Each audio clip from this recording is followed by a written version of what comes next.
Chevella parliament నియోజకవర్గ BRS అభ్యర్థి కాసాని జ్ఞానేశ్వరి ఎన్నికల ప్రచారంలో భాగంగా పలు కార్యక్రమాల్లో పాల్గొంటున్నారు.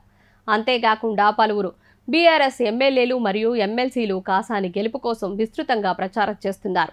వరుసగా 2 సార్లు చేవేళ్ల నియోజకవర్గంలో బీఆర్ఎస్ గెలిచి సత్తా చాటింది.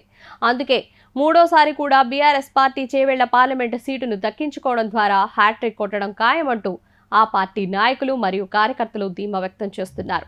రాష్ట్రంలో ఉన్న పరిస్థితుల నేపథ్యంలో కారు గుర్తుకు తప్ప మరే గుర్తుకు ఓటు వేసే పరిస్థితి లేదు. కాంగ్రెస్ పార్టీ ఇచ్చిన హామీలను తుంగలో తొక్కడం వల్ల జనాలు మళ్లీ బీఆర్ఎస్ వైపు చూస్తున్నారు అంటూ కాసాని ధీమాతో ఉన్నారు. ఎన్నికల ప్రచారంలో భాగంగా కాసాని పలు సంఘాల నాయకులు మరియు సభ్యులతో ఆత్మీయ సమ్మేళనం కార్యక్రమాలను నిర్వహించడం జరిగింది.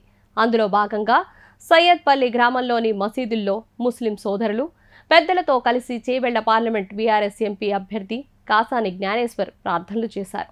ఈ మేరకు అల్లా అందరికీ మంచి చేయాలని కోరుకున్నారు.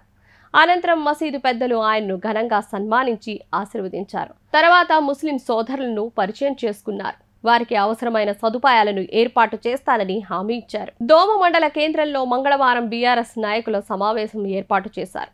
ఈ కార్యక్రమంలో కాసాని జ్ఞానేశ్వర్ మరియు సబితా ఇంద్రారెడ్డి పాల్గొన్నారు. ఇందులో ప్రధానంగా కాంగ్రెస్ పార్టీ వైఫల్యాలపై చర్చించారు. అందుగాన మన బారాసా చేసిన అభివృద్ధి వివరిస్తూ మన బీసీల కోసం నిలబడిన ఏకైక పార్టీ మన గులాబీ పార్టీ. అందుకే రానున్న ఎన్నికల్లో కాసాని జ్ఞానేశ్వర్ను గెలిపించేందుకు ప్రతి ఒక్కరూ కృషి చేయాలని కోరారు. చేవేళ్ల ప్రజలు బీఆర్ఎస్ పార్టీ అభ్యర్థి కాసాని జ్ఞానేశ్వర్ వైపు ఉన్నారని ఎన్నికల ప్రచార సరళిని చూస్తే అనిపిస్తోందని రాజకీయ విశ్లేషకులు అభిప్రాయం వ్యక్తం చేస్తున్నారు. ఇప్పుడు ఆపరేషన్ లేకుండానే మోకాళ్లకు ప్లాస్మా ట్రీట్మెంట్, మీ ఆర్థోపెడిక్ సమస్యలన్నిటికీ రోబోటిక్ టెక్నాలజీ ద్వారా తక్కువ ఖర్చుతో శాశ్వత పరిష్కారం, ఫ్రీ కన్సల్టేషన్, ప్రతి ట్రీట్మెంట్ పై 20% డిస్కౌంట్. ఈ ఆఫర్ కొద్ది రోజులు మాత్రమే. త్వరపడండి. V9 hospitals 9281465842.